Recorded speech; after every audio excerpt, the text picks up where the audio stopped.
هي الحلقات تحفظني بآيات من القرآن، هي الحلقات تملأني بحب المصطفى العدنان، هي الحلقات تحفظني بآيات من القرآن، هي الحلقات تملأني بحب المصطفى العدنان، وأخلص نيتي دوما لرب واحد ديان بروح ملؤها طهور. Sure Zariyat tefsiri 24. ayetten başlayıp okuyayım inşallah. Bismillah, elhamdülillah ve salatu ve selamu ala Resulillah. Esselamu aleyküm ve rahmetullahi ve berekatuhu. Tövende diktanlağa İbn Kesir rahimahullah'ın Kur'an-ı Kerim tefsiri Uygurca tercümesi Zariyat suresi 24. ayetinden başlayıp okuyayım inşallah. Ba'de euzu billahi mineşşeytanirracim. Ey Muhammed sallallahu aleyhi ve sellem, sana İbrahim'nin hürmetlik mehmallarının haberi yetdimi? Öz vaqtida ula İbrahim'nin yeniga kirib salam dedi. İbrahim salamni ilik aldı. İçide natunish adamlar dedi. Şunun bilen o asta ailesiga chiqib pishirilgan bir semiz mozayni elib kirib ularning oldiga qo'yib, "Yemamsizlar?" dedi. Ularning tamoq yemaganligini ko'rib, dilida ulardan qo'rqdi. Ular qo'rqmagan, biz Rabbingning elchilarimiz dedi. Ular İbrahimga bilimlik bir o'g'il bilan xo'sh xabar berdi. İbrahimning ayoli suren silib kelib, ajablanganligidan o'zining yuzini qachatlab, "Men tug'mas momoy tursam, qandoq tug'aman?" dedi. Ular, "Rabbing shundoq dedi, u haqiqatan hikmat bilan ish qilg'uchidir, hammani bilguchidir" dedi. İbrahim aleyhisselamның mehmini to'g'risida. Bu qissa sura Hud bilan sura Hijr'dimi bayon qilingan edi. Alloh taolo mundaq deydi: "Ey Muhammed sallallahu aleyhi ve sellem, sana İbrahim'nin hürmetlik, yani hürmetki sazavor qilingan mehmonlarning xabari yetdimi? Öz vaqtida ular İbrahim'ning yeniga kirib salom dedi. İbrahim salamni ilik aldı. Birisi salam bersa, uningga texmi yaxshi salam bilan javob qaytirish afzaldir. Alloh taolo bu vaqtda mundaq deydi: "Sizlarga bir kishi salam bersa, uningga texmi yaxshi salam bilan javob qaytiringlar." Yani bir kishi "Assalomu alaykum" deb salam bersa, uningga "Assalomu alaykum va rahmatullohi va barakatuh" denglar. Yoki uning salomini aynan qaytiringlar. Yani "Va alaykum assalam" denglar. Şuna İbrahim aleyhisselam ularga texmi afzal salom bilan javob qaytirdi ve ichida ular natunish odamlar dedi. Bu shuning uchundirki, ular Cibril, Mikail ve İsrafillardan ibaret farishtalar bo'lib, İbrahimning qishiga söyletlik kelishgan katta yigitlar suratida kelgan edi. Şuna İbrahim ular natunish odamlar dedi. Şunun bilan u ularga sezdirmay, chaqqonlik bilan asta oilasiga chiqib, melining eng esilidan pishirilgan bir semiz mozayni ilib kirib, yana bir oyatda u uzoq qolmay bir mozayni kavob qilib ilib keldi deyilgan. Ularning oldiga qo'yib, "Yemamsizlar?" dedi. Bu oyatning so'z iborasida yumshoqlik va bir narsani chiroyli tanlash uslubi bor. Bu oyat mehmon kutishning adab axloqlarini tartiblashtirib berdi. İbrahim ularga sezdirmasdan nihoyat tezlikda taom keltirdi. U birinchidan "Sizlarga taom ilib kelay" deb ularga minnat qilmasdan, balki nəhayət tezlikdə və sezdirməsdən taam elib gəldi. İkinciden, o melinin ən esili bolğan kiçik, semiz bir mozayni kavab qilib elib gəldi. Üçünciden, o mozayni dastxanğa qoyub, ularni yaqin kelinglar deməsdən, bəlkə mozayni ularning oldiga yaqin qoydu. Dördünciden, ularga sözning quloq qo'pol anglanadigan buyruq şeklini işiltib buyruq bermasdan, yumshoq va taklif sözünü işiltib, yemamsizlar dedi. Bu söz uslubi go'yo bugungi kunda birisining agar farzandlik bo'lishini, yaxshilik qilishini, sadaqa berishini xohlasang, shundoq qilgin degan mazmunni ifodalaydi. La ilaha illalloh Muhammad rasululloh. Ularning tamoq yemaganligini ko'rib, dilida ulardan qo'rqdi. Alloh taolo bu vaqtda yana bir suradagi qissada mundaq degan. Ularning, ya'ni farishtalarning uningga qo'l uzatmayotganligini ko'rib, ularni xo'sh ko'rmadi. Ulardan qo'rqinch his qildi. Ular qo'rqmagan, biz Rabbingning farishtalari, tamoq yemaymiz. Biz haqiqatan Lotning qavmini halok qilish uchun avatildik, dedi. Uning ayoli, ya'ni Sara bir tarafda turib, Lot qavmining halok bo'ladiganligidan xo'shallanib kuldi. Ya'ni uning ayoli ularning haddidan oshganligi va Alloh taolo osiylik qilganligi uchun ularning halok bo'ladiganligi bilan berilgan xabardan xo'shal bo'ldi. Shu chaqda farishtalar Saraga İshaq otliq bolasi bo'ladiganligi bilan va İshaqdan keyin keladigan Yaqub otliq nevrisi bo'ladiganligi bilan xo'sh xabar berdi. U, ya'ni Sara, "Voyey, men bir mo'may tursam, erim bir bo'vay tursa, tug'am deman, bu haqiqatan qiziq ish-ku", dedi. Ular, Allah'ның emrinden, yani kudretinden acablanamsan, Allah'ның rahmeti ve bereketleri sizlerning ailenlarga, yani İbrahim'nin ailesidekilerge nazil bolsun. Allah hakikaten medhileşki layıktır, uluglaşki layıktır, dedi. Ula İbrahim'e bilimlik bir oğul bilen hoş haber verdi. İbrahim'e verilgen hoş haber Sara'gımı hoş xabar bulup hesaplanıdı. Çünkü bu oğul o ikisinden barlıq keldi. Şuna bu oğul bilen ularning her ikisiga hoş xabar berildi. İbrahim'nin ayali Süren selip gelip İbn Abbas radıyallahu anhuma, Mücahid, Ekrime, Ebu Salih, Zehhak, Zeyd ibn Aslam, Savri ve Suddi qatarlıqlar Sara "Voyey" degeniçe qattiq ve jaranliq ovozda Süren selip keldi, dedi. Ajablanganligidan o'zining yuzini kachatlab, İbn Abbas radıyallahu anhuma, Sara ayollar g'alati ishdan ajablangandek ajablanib yuziga kachatildi, dedi. Mücahid ve İbn Sabit, Sara qo'li bilan peshonasiga urdi, dedi. "Men tug'mas mo'may tursam, qandoq tug'aman", dedi. Ya'ni Sara, "Men mo'may tursam, qandoqmi tug'aman? Albuki yosh vaqtimda tug'mas edim. Homildarmi bo'lmaydim", dedi.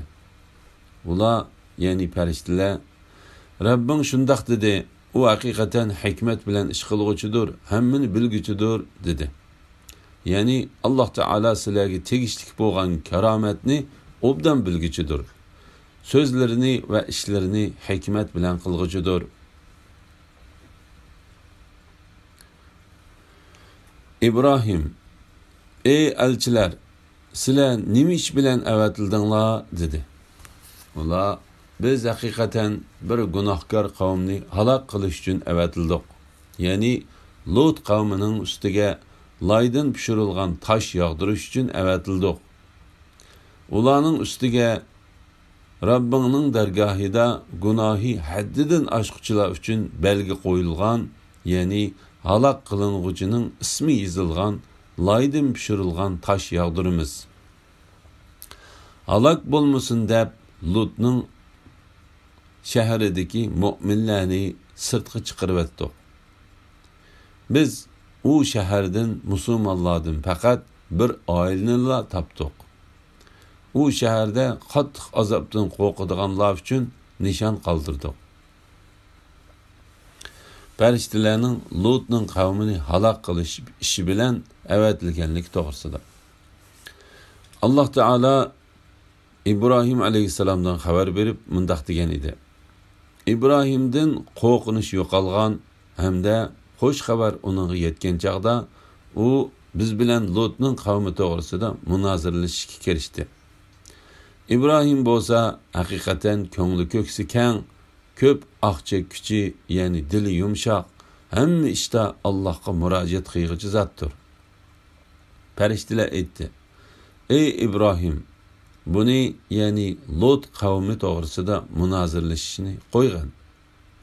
Shubhisizki Rabbingning ularni halok qilish to'g'risidagi amri allaqachon tushdi.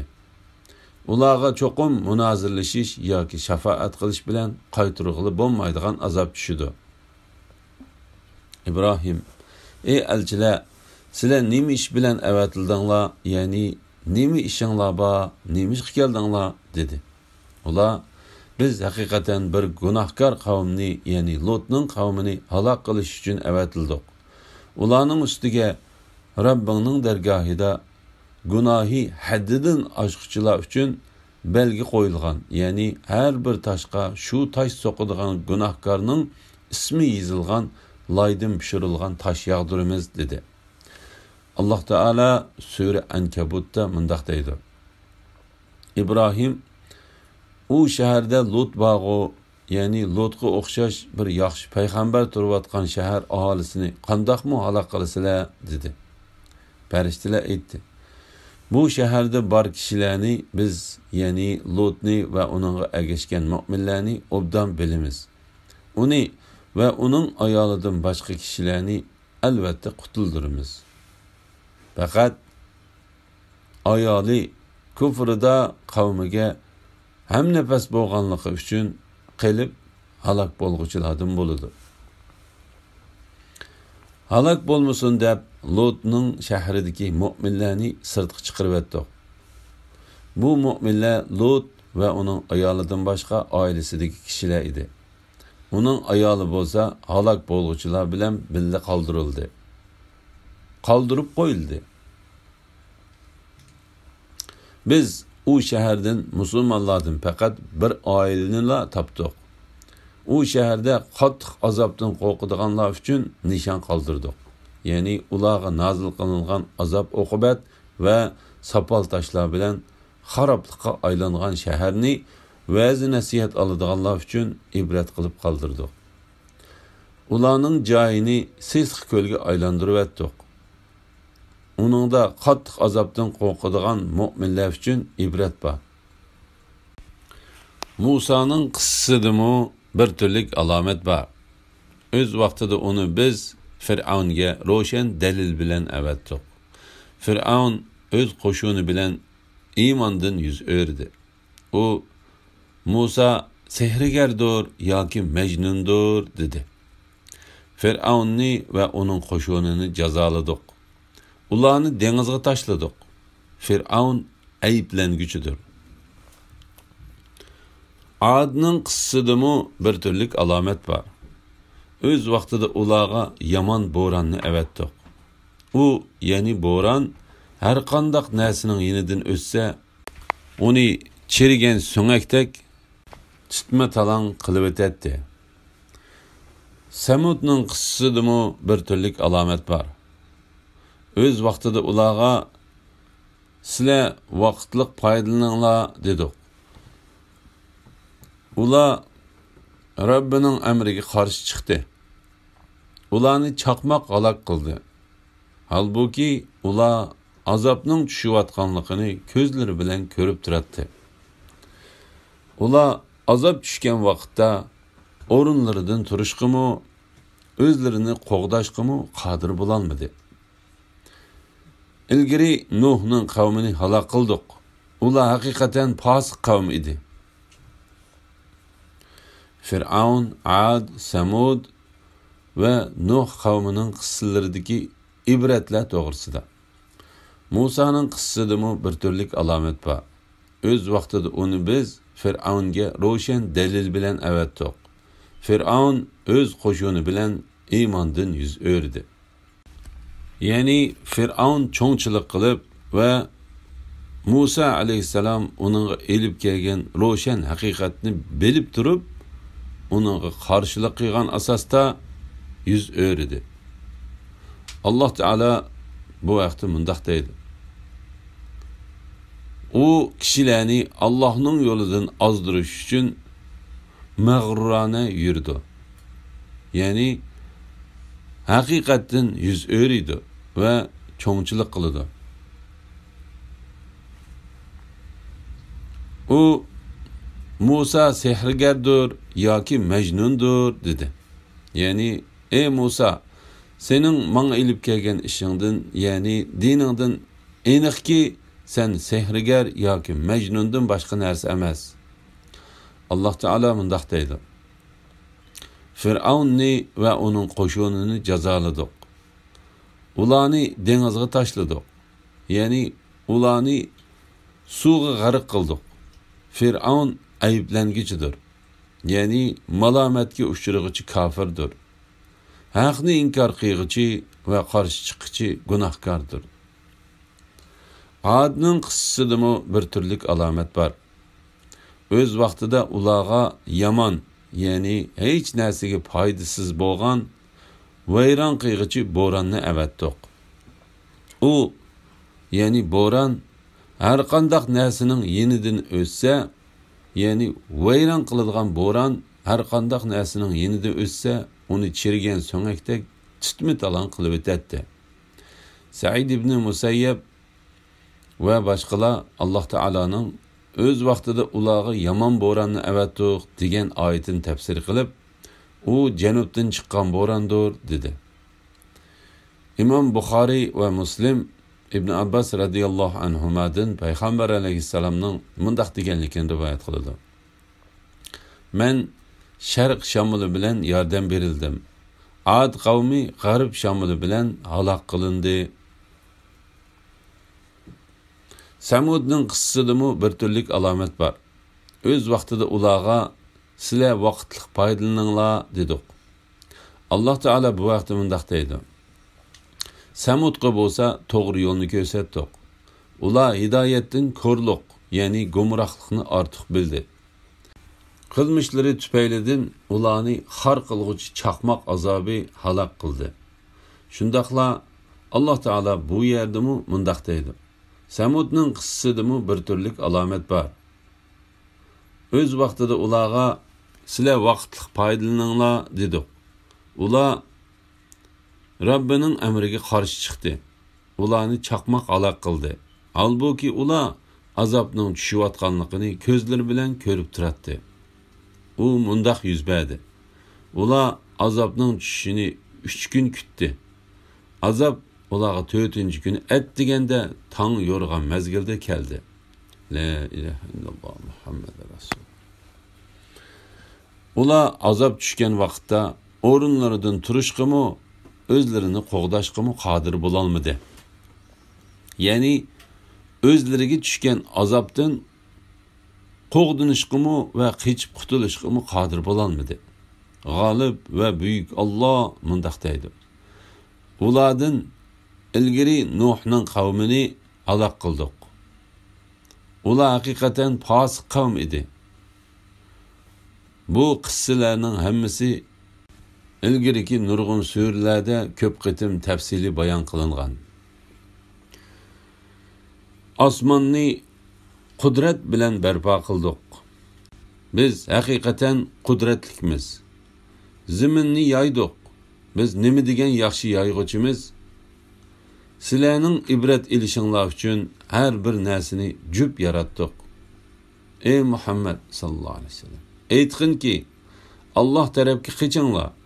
Ya'ni Allohga iltijo qilinglar. Men haqiqatan sizlarga Alloh tarafidan kelgan ochiq ogohlantiruvchiman. Sizlar boshqa ma'budni Allohga sherik qilmanglar. Men haqiqatan uning tarafidan kelgan ochiq ogohlantiruvchiman. Alloh taolaning osmonlarni, zaminni yaratishi va her narsani jup yaratishi Alloh taolaning bor va bir ekanligini ko'rsatadigan dalillar ekanligi to'g'risida. Alloh taolo ustunki va tuvanki olamni yaratganligiga insonlarning diqqatini burab mundaq deydi. Osmonni qudrat bilan egiz, bexatar o'g'zi qilib barpo qildik. Biz haqiqatan qudratlikmiz. Ya'ni qudratimiz bilan uni xuddi qad ko'tarib turgandek turuksiz, egiz va kangri qilib yaratdik. Zaminni yaydik, ya'ni uni mahluqotlar uchun bepoyon qildik. Biz nima degan yaxshi yoyg'uchimiz? Ya'ni biz zaminni zamin ahli uchun bepoyon yeyib nima degan yaxshi qildik? Sizlarning ibrat elishinglar uchun her bir narsani jup yaratdik. Ya'ni barliq mahluqot jupi bilandir. Osmon zamin bilan, kecha kunduz bilan, kun oy bilan, quruqliq dengiz bilan, yo'riqliq qorong'uliq bilan, iymon kufri bilan, o'lim hayotlik bilan, baxtsizlik baxt saodat bilan, jannat davzax bilan jupdir. Hattoki barliq hayvonlar va o'simliklarmi bir-biri bilan jupdir. Bularning hammasi yaratuvchining bir ekanligini, uning hech shirik yo'qligini bilishinglar uchundir. Subhanalloh. Ey Muhammad sallallohu alayhi vasallam, aytqinki Alloh tarafga qechinglar. Ya'ni Allohga iltijo qilinglar. Hamma ishinglarda Alloh taolaga tayininglar. Men haqiqatan sizlarga Alloh tarafidan kelgan ochiq ogohlantiruvchiman. Sizlar boshqa ma'budni Allohga shirik qilmanglar. Ya'ni Alloh taolaga hech narsani shirik qilmanglar. Men haqiqatan uning tarafidan kelgan ochiq ogohlantiruvchiman.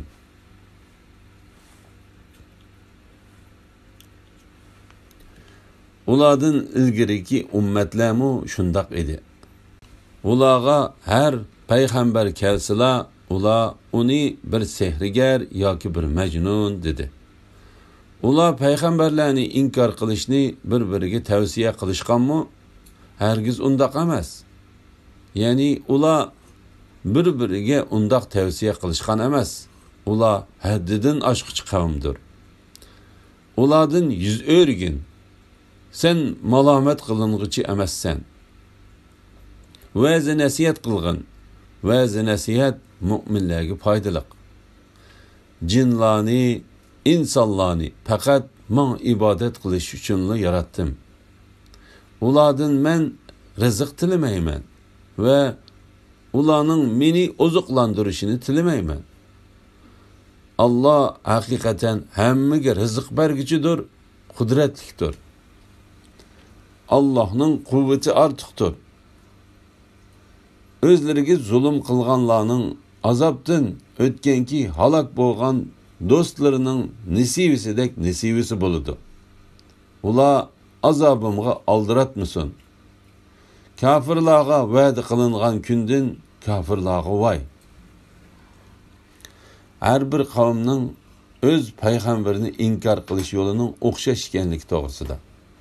Allah Teala özünün peygamberi Muhammed aleyhisselam'a teselli verip mundaq deydi. Ey Muhammed sallallahu aleyhi ve sellem. Ani şu müşrikler sana etkan sözlerini ilgirkilerimi öz peygamberlerini inkar kılıp etkan idi. Ulardan ilgirki ümmetlerimi şundaq idi. Ularga her peygamber kelsila, ular uni bir sehrigar yoki bir majnun dedi.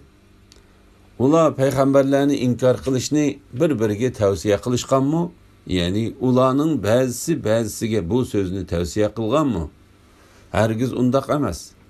Ya'ni ular bir-biriga undaq tavsiya qilishgan emas. Ular haddidan oshqich qavmdir. Ya'ni ular haddidan oshqich qavmdir. Ularning dillari haqni inkor qilishda bir-biriga o'xshaydi. Ularning keyingilari go'yo ulardan ilgari o'tganlar aytgandek so'zlarni qiladi.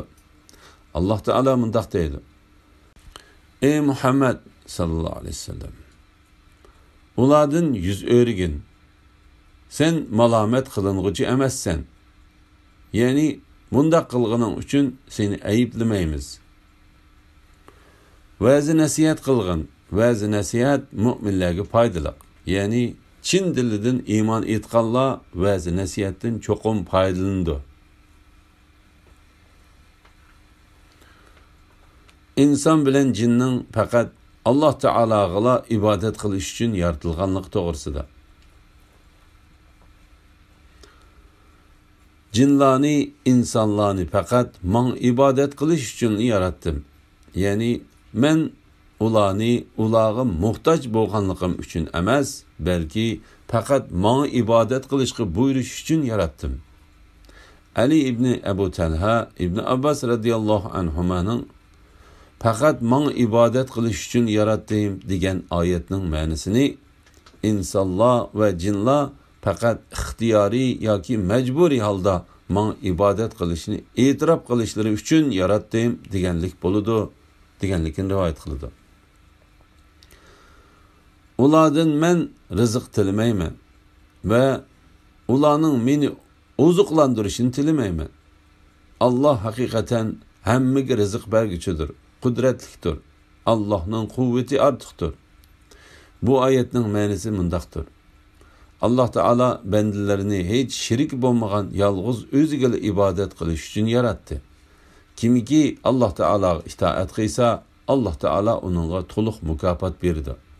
Kimki uningga osiylik qilsa, uni qattiq azoblaydi. Alloh taolo bu oyatda o'zining ularga muhtoj emasligini, balki ularning hamma ahvollarida Alloh taologa muhtoj ekanligini xabar qiladi. Alloh taolo ularni yaratquchidir ve rızık bergichidir. İmam Ahmed Abu Hurayra radıyallahu anhudan Peygamber aleyhisselamның mundaq deganligini rivoyat qildi. Alloh taolo mundaq deydi: Ey Adem avlodi, men ibodat qilishga berilgin. Men sening dilingni boylik bilan to'ldiraman. Sening fiqir bo'lib qilishingning oldini olaman. Sen undaq qilmagan taqdirda sening dilingni avorchilik bilan to'ldiraman. Fiqir bo'lib qilishingning oldini olmayman. Bu hadisni İmam Tirmizi ve İbn Majah rivoyat qilgan. La ilahe illalloh Muhammad rasul. O'zlariga zulm qilganlarning azobdan o'tganki halok bo'lgan do'stlarining nasibisidek nasibisi bo'ladi. Ular azobimga aldiratmasin. Ya'ni ular bunu aldırıp ketmesin. O şeksiz amalga aşıdı. Kafirlarga va'da qilingan kundan, ya'ni qiyomat kunidan kafirlarga voy. Alhamdulillah. Shuning bilan sura Zariyatning tafsiri tugadi. Jami hamd sanolar va madhiyalar Alloh taologa mansubdir. Kelar qitimda sura Tur tafsirining 1-oyatidan boshlab o'qiymiz inshaalloh. Ve sallallahu ala Muhammed ve ala alihi ve sahbihi ecma'in. Esselamu aleyküm ve rahmetullahi ve berekatuhu.